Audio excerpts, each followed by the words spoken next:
फ़र्ज़ नमाज इज्तिमाई तौर पे पढ़ी जाएगी, उसमें बुलाया भी जाएगा अजान के ज़रिए, नफिल नमाज नहीं होगी।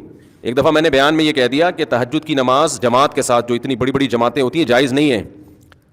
तो नीचे लोगों के कमेंट्स आए थे, लो जी एक नया मसला आ गया, तहज्जुद बगैर।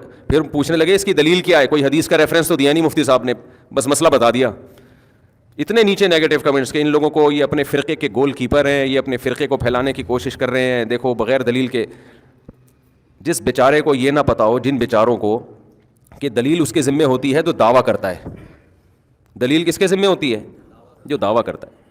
जो दावा करेगा ना कि तहज्जुद की जमात इतनी बड़ी हैयत के साथ कि पब्लिक को बुला के इकट्ठे जमात कराई जाए, वो एक नया मसला बयान कर रहा है। उससे हम पूछेंगे कुरान और सुन्नत से इसका सबूत दिखाओ, कहीं भी नहीं है।